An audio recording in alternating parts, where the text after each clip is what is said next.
नमस्कार, आप देख रहे हैं इंडिया टीवी। आपके साथ मैं हूं मीनाक्षी जोशी। नमस्कार, मैं हूं अमित पालित। सुबह के 9 बजे हैं और हम आपके लिए लेकर आए हैं सुबह 9 बजे की 9 बड़ी खबर। आज बात होगी कृषि कानूनों पर राहुल गांधी के नए प्रोपेगेंडा की। बात करेंगे ममता बनर्जी को लगे एक और बड़े झटके की और साथ ही आपको दिखाएंगे रेगिस्तान में बर्फबारी की अनोखी तस्वीर।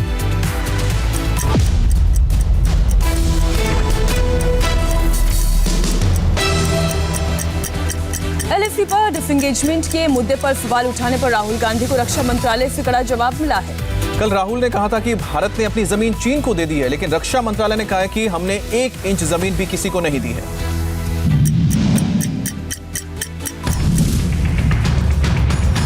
एलएसी पर भारत ने चीन को बड़ी पटखनी दी है। चीनी सैनिक पेंगोंग सो लेक से सिर झुकाए पीछे हट रहे हैं। चीनी टैंकों की गर्जना मंद पड़ने लगी है। रक्षा मंत्री संसद में बयान दे चुके हैं, लेकिन राहुल गांधी को देश पर भरोसा नहीं है। राहुल ने भारत के शौर्य पर सवाल उठाए तो रक्षा मंत्रालय ने करारा जवाब दिया।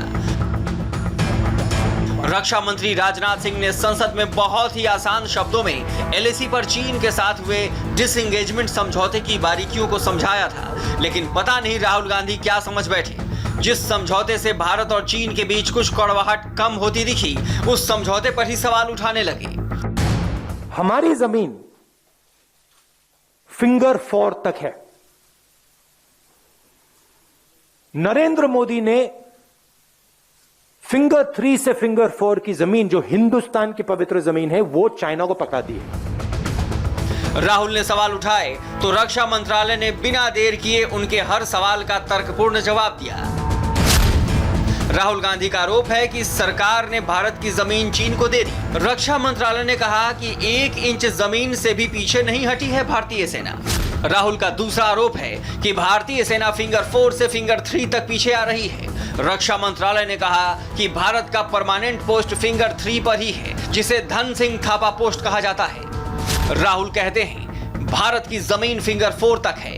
रक्षा मंत्रालय ने कहा कि भारत की जमीन वहां तक है जहां तक हमारा मैप है। पूरा अक्साई चीन ही भारत का हिस्सा है, लेकिन भारत की 43,000 वर्ग किलोमीटर जमीन पर चीन का कब्जा 1962 से यानी नेहरू के समय से ही है। राहुल फिंगर 4 के पास एलएसी मानते हैं, जबकि रक्षा मंत्रालय कह रहा है कि भारतीय सेना फिंगर 8 तक एलएसी मानती है। इसीलिए चाइनीज आर्मी को फिंगर 8 के पूरब तक जाने को कहा गया है।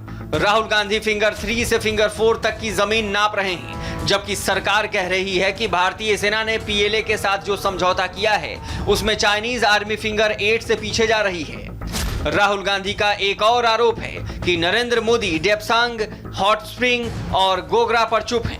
हकीकत यह है कि इन तीनों एरिया में डिसएंगेजमेंट पर पीएलए के साथ बातचीत जारी है। राहुल गांधी ने कल सुबह दिल्ली में सेना के डिसएंगेजमेंट पर सवाल उठाया तो दिन भर किसानों को गुमराह करते रहे। राजस्थान दौरे के दूसरे दिन आज भी राहुल दिन भर किसानों के बहाने सियासत करते दिखेंगे।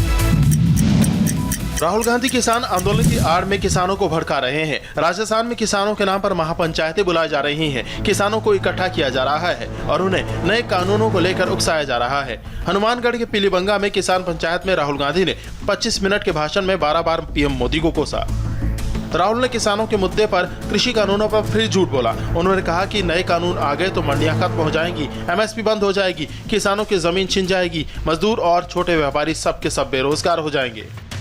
अगर ये 3 कानून लागू हो गए, किसान तो गया, उसकी जमीन गई, मगर छोटा दुकानदार भी गया, व्यापारी भी गया, मजदूर भी गया। हिंदुस्तान के 40% लोग बेरोजगार हो जाएंगे। किसान आंदोलन को लेकर मोदी सरकार पर सवाल उठाने वाले देश अब एक कर मोदी सरकार के साथ दिखाई दे रहे हैं। और कनाडा ने यू टर्न लेते हुए अब नए कृषि कानूनों पर मोदी सरकार की तारीफ की है। राहुल गांधी और विपक्ष जो प्रोपेगेंडा फैलाना चाहते हैं, उसका असर अब खत्म होता जा रहा है। किसान आंदोलन को लेकर कई देशों के सुर अब बदले बदले नजर आ रहे हैं। जो देश पहले किसान आंदोलन पर सवाल उठा रहे थे, अब वो कृषि कानूनों की तारीफ कर रहे हैं। करीब 2 महीने पहले किसान आंदोलन को लेकर चिंता जताने वाले कनाडा के प्रधानमंत्री ट्रूडो ने किसान बिल पर सरकार की तारीफ की है। विदेश मंत्रालय के मुताबिक ट्रूडो ने कहा है कि भारत सरकार ने आंदोलन से निपटने के लिए बातचीत का जो नया तरीका चुना, इससे लोकतंत्र को फायदा होगा। उधर ब्रिटेन की संसद में पहले किसान आंदोलन पर चर्चा हो रही थी, लेकिन अब ब्रिटेन बोल रहा है कि भारत हमारा सबसे करीबी देश है और वो अपने मुद्दों को सुलझाने में सक्षम है। अमेरिका ने भी अपनी बोली बदली है। किसान कानून पर उसने कहा है कि कृषि क्षेत्र को बेहतर करने के किसी भी फैसले का अमेरिका स्वागत करता है।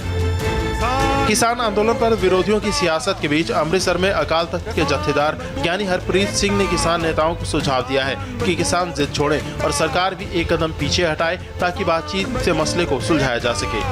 मैं एक बार फिर कहना चाहूँगा कि मसले का हल जिहड़ा है वो गलबात राही ही होना है ते गलबात दे जिहड़े बदल है वो खुले रखे जाने चाहिए ने ते जिद जिहड़ी है उन्हें छड़ देना चाहिए ताकि मसले का सुखावा हल होवे ते असीं अपने अपने घरे आइए। केंद्र सरकार किसानों से पहले ही कह चुकी है कि वो बातचीत के लिए तैयार है, लेकिन किसान आंदोलन में शामिल कुछ लोग और विपक्षी दल चाहते हैं कि आंदोलन यूं ही चलता रहे। ममता बनर्जी को कल एक और जोर का झटका लगा। तृणमूल कांग्रेस के सीनियर लीडर दिनेश त्रिवेदी ने राज्यसभा से इस्तीफा दे दिया और इस्तीफे के बाद अटकलें लग रही थी कि वो जल्द ही बीजेपी का दामन थाम लेंगे और जब उनसे पूछा गया तो उन्होंने कहा कि इसमें हर्ज क्या है। शुक्रवार को दिनेश त्रिवेदी का राज्यसभा से इस्तीफा बेहद ही नाटकीय अंदाज में सामने आया। सदन में बजट पर चर्चा हो रही थी। चर्चा में जब त्रिवेदी के बोलने की बारी आई तो वो खड़े हुए और बोलते बोलते वो बोल गए जिसका अंदाजा शायद किसी को नहीं था। मुझे आत्मा ये कह रही है कि यहां बैठे बैठे यदि आप चुपचाप रहो और कुछ नहीं कह सकते हो, उससे अच्छा है कि यहां से आप त्यागपत्र दो। इस्तीफे के बाद कयास लगने लगे कि वो बीजेपी में शामिल होंगे। इस पर सवाल पूछा गया तो उन्होंने भी इसी के संकेत दिए। बीजेपी में जाने के लिए उनके दरवाजे आज नहीं पहले से खुले हैं। बीजेपी एक राष्ट्रीय पार्टी है, उनके लिए भी राष्ट्र सर्वोपरि है। आगे के दिन में देखेंगे क्या होता है। दिनेश त्रिवेदी ने अपने इस्तीफे का जो कारण बताया वो बंगाल की सियासत से वाकिफ लोगों के लिए हैरान करने वाला तो कतई नहीं था। कल देर रात दिल्ली एनसीआर समेत पूरा उत्तर भारत भूकंप के तेज झटकों से थर्रा उठा और भूकंप का केंद्र था तजाकिस्तान में और रिक्टर स्केल पर इसकी तीव्रता 6.1 मापी गई है। शुक्रवार देर रात जब लोग सोने की तैयारी कर रहे थे तब अचानक धरती डोली और करीब करीब आधा देश भूकंप के झटकों से थर्रा उठा। दिल्ली एनसीआर ही नहीं, भूकंप का असर हरियाणा, राजस्थान, जम्मू कश्मीर में भी दिखा। भूकंप का केंद्र तजाकिस्तान में था, जहां रिएक्टर स्केल पर भूकंप की तीव्रता 6.1 रही। इतनी तेजी से भूचाल आया ना कि पहले कभी नहीं देखा। मतलब फर्स्ट टाइम पे तो ऐसा ही लगा था कि कुछ अजीब सा हो रहा है। काफी डर देखा गया है लोगों के बीच क्योंकि ये काफी तेज झटके थे। मैंने अपना सीलिंग फैन देखा, हिल रहा था। पड़ोसी मेरे सारे बाहर निकल के आ गए। नेशनल सेंटर फॉर सिस्मोलॉजी के मुताबिक रात करीब 10:34 पर भूकंप आया। भूकंप का केंद्र ताजिकिस्तान में था, जिसकी तीव्रता 6.1 मापी गई, जबकि दिल्ली एनसीआर में भूकंप की तीव्रता रिएक्टर स्केल पर 4.2 मापी गई। भारत के करीब 8 राज्यों में भूकंप का असर दिखा, जिसमें दिल्ली, पंजाब, हरियाणा, राजस्थान, जम्मू कश्मीर, हिमाचल प्रदेश, उत्तर प्रदेश और उत्तराखंड शामिल हैं। भूकंप को लेकर दिल्ली और नोएडा की हाई राइज बिल्डिंग में रहने वालों को सबसे ज्यादा दहशत हुई। हालांकि राहत की बात यह रही कि भूकंप से अभी तक किसी जान माल के नुकसान की खबर नहीं है।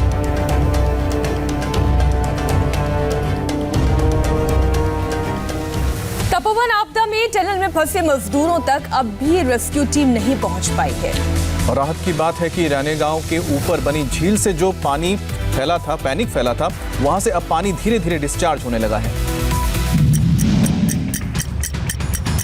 रैनी गांव के ऊपर ऋषिगंगा नदी के मुहाने पर बनी झील ने चिंता बढ़ा दी है। झील की लंबाई 350 मीटर, ऊंचाई 60 मीटर और 10 डिग्री की ढलान पर है। कहा यह गया कि अगर झील टूटी तो फिर तपोवन इलाके में रविवार जैसा जलजला आ सकता है। लेकिन इसमें ये ब्रीच भी होगी, ये दोबारा से टूटेगा और इसमें से फ्लड आ सकता है। तो इसको जो रेस्क्यू काम नीचे हो रहा है वो रेस्क्यू काम से प्रभावित भी हो सकता है और जो लोग रेस्क्यू कर रहे हैं उनको इससे नुकसान भी हो सकता है। गढ़वाल यूनिवर्सिटी के जियोलॉजिकल डिपार्टमेंट के प्रोफेसर डॉक्टर नरेश राणा उस जगह पहुंचे। रौठी नदी के साथ आए मलबे से ऋषिगंगा नदी का पानी रुका है, जिसकी वजह से झील बनी।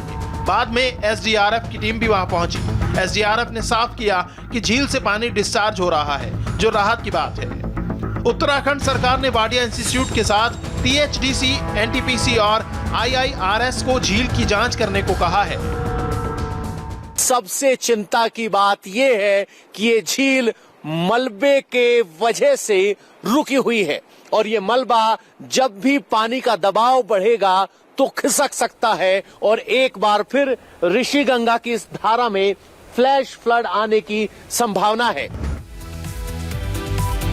दिल्ली के मंगोलपुरी में रिंकू शर्मा की हत्या के बाद से इलाके में काफी तनाव है, गुस्सा है। रिंकू की जान जय श्री राम के नारे ने ली या आपसी विवाद हत्या की वजह बना, पुलिस दोनों एंगल से अब मामले की जांच कर रही है। रिंकू शर्मा मर्डर केस में दो तरह की थ्योरी सामने आ रही है। रिंकू शर्मा के घर वालों का कहना है कि उसकी हत्या जय श्री राम का नारा लगाने की वजह से हुई, जबकि पुलिस का कहना है कि हत्या की वजह आपसी रंजिश है।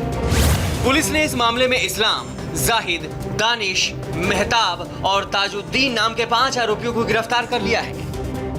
घटना दिल्ली के मंगोलपुरी इलाके की है। पुलिस के मुताबिक बुधवार की रात को रिंकू शर्मा को सभी आरोपियों से तीखी बहस हुई थी। बाद में ये लोग अपने दर्जनों साथियों के साथ रिंकू शर्मा के घर पहुंचे। पहले लाठी डंडों और रॉड से पिटाई की और फिर चाकू से हमला कर दिया, जिससे रिंकू की मौत हो गई। जय श्री राम के चक्कर में इन लोगों ने मेरे बच्चे को मारा। रिंकू शर्मा के भाई का कहना है कि जब से उन्होंने राम मंदिर के लिए रैली निकाली थी, तभी से आरोपी और उसके परिवार वाले उससे चिढ़ने लगे थे।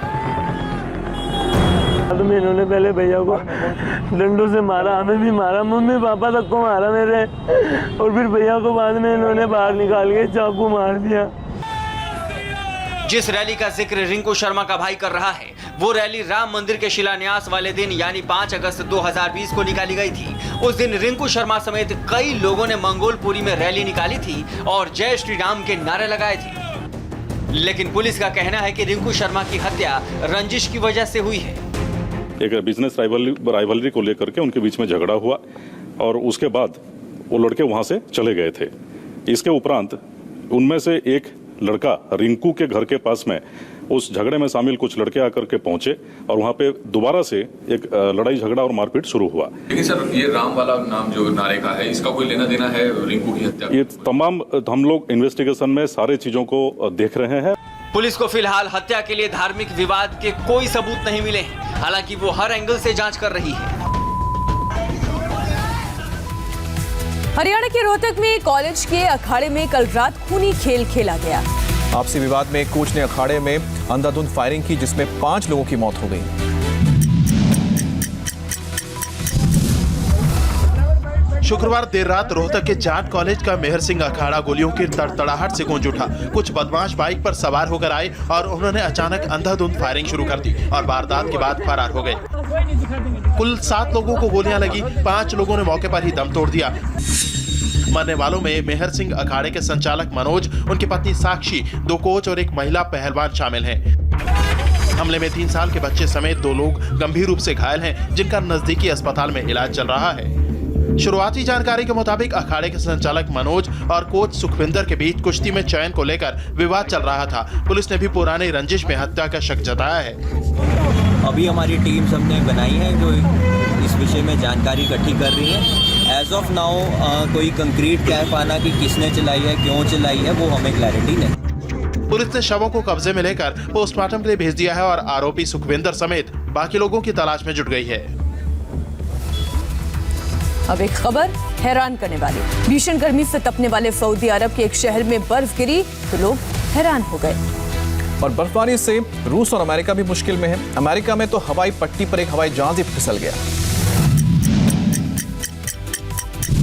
ड्रोन कैमरों से ली गई इस तस्वीर को जिसने भी देखा हैरान रह गया। जो सऊदी अरब अपने रेगिस्तान के लिए मशहूर है, जहां ऐसी गर्मी पड़ती है कि भेजा फ्राई हो जाए, वही सऊदी अरब बर्फ की सफेद चादर से ढक गया। बर्फ भी ऐसी कि अभा रीजन का पूरा तबाब शहर बर्फ की आगोश में आ गया। सड़क, घर, पेड़ पौधे सब पर बर्फ जम गई, जिससे सर्दी भी बढ़ गई। बर्फ का सितम अमेरिका के पिट्सबर्ग में भी देखने को मिला। एक हवाई जहाज रनवे पर फिसल गया और हादसे का शिकार हो गया। विमान में 77 लोग सवार थे, लेकिन सभी सुरक्षित हैं। रिकॉर्ड तोड़ बर्फ रूस की राजधानी मॉस्को में भी गिरी, जिसकी वजह से कई हादसे हो गए। बर्फ की वजह से रेल लाइनें बंद हो गईं, जिन्हें खोलने के लिए 10,000 रेस्क्यू वर्कर्स लगाने पड़े।